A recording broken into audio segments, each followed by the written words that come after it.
And what a fabulous way to start Royal Ascot with the Queen Anne Stakes and the reappearance of Frankel. My Armchair Jockeys colleagues Lydia Islop and Steve Mellish, I hope, are as excited as I am about seeing the great horse in action once again. It's amazingly exciting. There can be no better way of kicking off this iconic meeting, the most iconic meeting in the world, than seeing Frankel run in the Queen Anne. It's familiar turf for him. He won at this meeting last year, not so impressively in the St James's Palace Stakes, but very impressively here in the Queen Elizabeth Stakes last October. So he knows what he's doing, and we all can expect what he'll do, which would be to win impressively yet again before hopefully stepping up in trip later on in the year. Well, I have to say there is no bigger fan anywhere in the world of Frankel than this man here, Steve Mellish.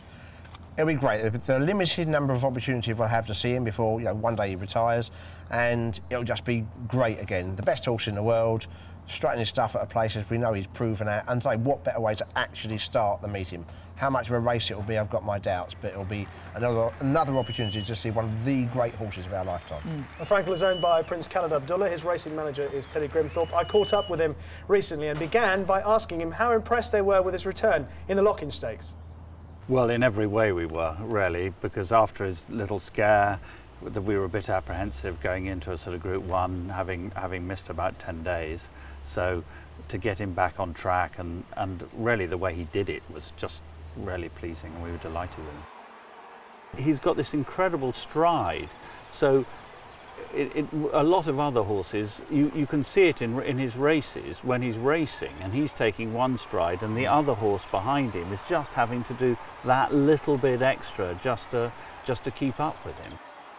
He's proved so superior over a mile. People are saying, well, what more have you got to prove over that trip? Yeah, I think there's, in terms of proving, I mean, everyone thinks everything is a sort of penalty kick. Group 1s, no, I don't know of a Group 1 that's a penalty kick, even for Frankel.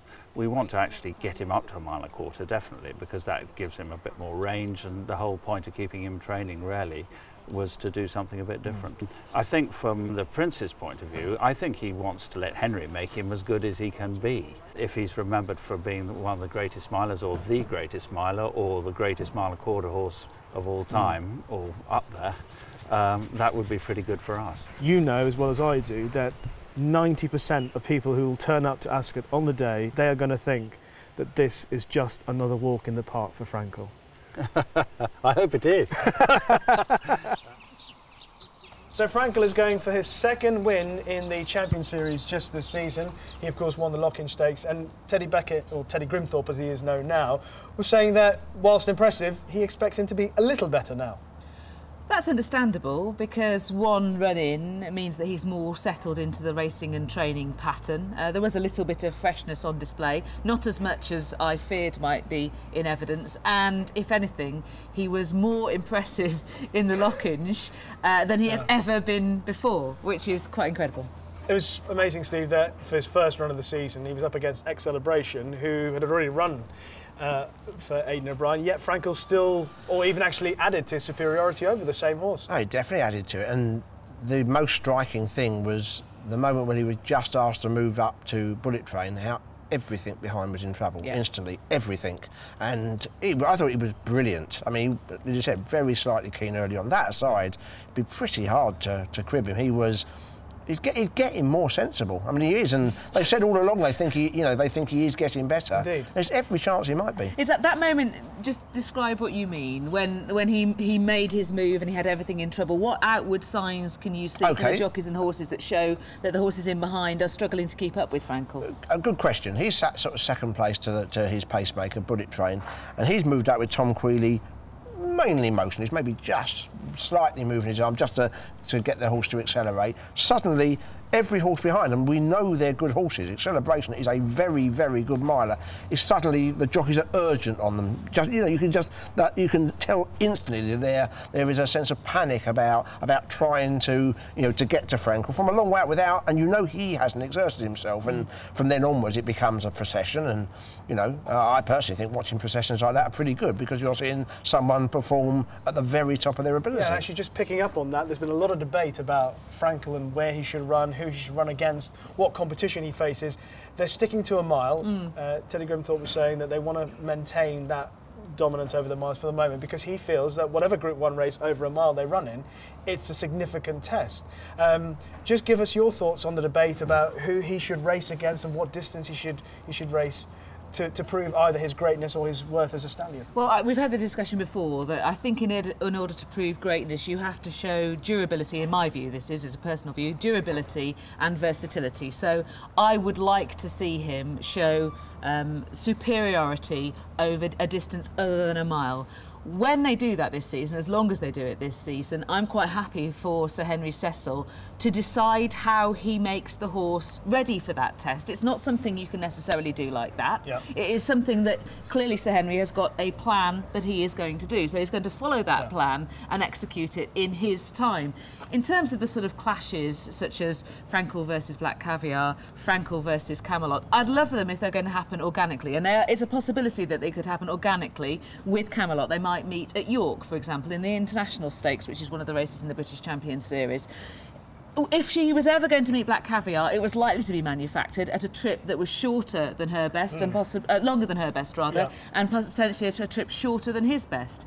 It might be the same with Camelot. If they meet over 10 furlongs, it might be a trip short of Camelot's best. Long, we might find out, of Frankel's best. I don't like these manufactured contests. I'll be quite honest, they bore me. I'm much more excited by racing as it is. I don't need racing to be made into something else for it to excite me.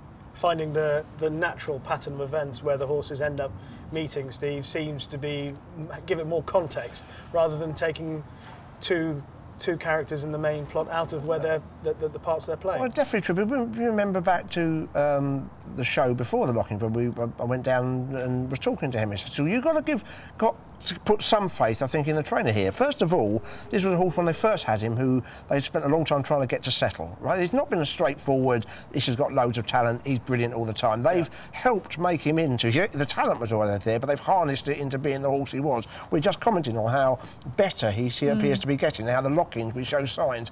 Henry said then that he'll tell him like when he wants to go up. I think it's always the plan to go up, but they're not going to do it just for the sake of people telling them to do it. I think it's fine. If they go to the lock-in, which seems to be if they go to the Jubmonte, which seems to be the plan, it seems to fit in with what they think the horse wants, that's his chance to try at 10.5 furlongs, and you can get the 3-year-old to take him on there.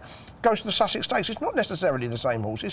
Why can't the 3-year-olds take him on? He was a 3-year-old last year taking on Canford Lift. That's a different test. That's the important thing, conceding weight in the weight for age. All the great horses have done that. Exactly. Proves you're the best of more than one generation. Proves you're the best of, you were better than the previous years. Now, if you're better than the following years, then you're the best of 3 generations. So that's his first test. Go for the lock-in status. Go for the Jubmonte. That's great. And then they've got choices. They come out. Do they go for Champions Day? Do they go for the Champions Stakes over 10 furlongs? Do they go abroad? Do they do whatever they do? I don't mind. I'm happy to trust them. And more important, I think it's the sort of point Lydia was making.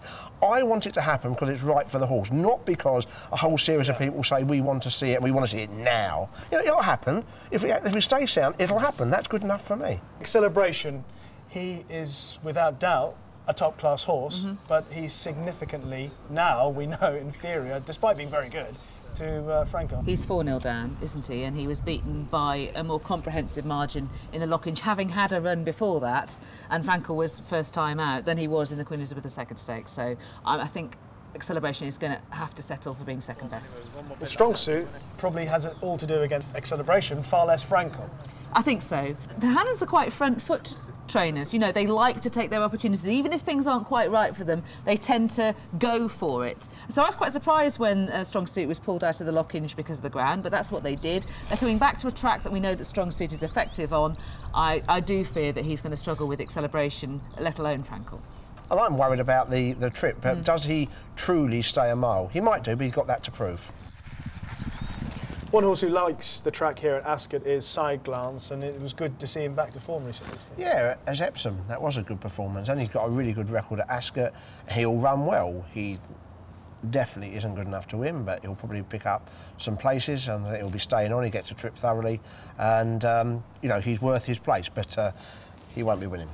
Time to make our selections for the Queen Anne Stakes, and I think we're all going to be in agreement on this one. Frankel for me. It's got to be Side Glance, hasn't it? Frankel. I wasn't sure when I came up here, but the arguments of you two have won me over. It's Frankel.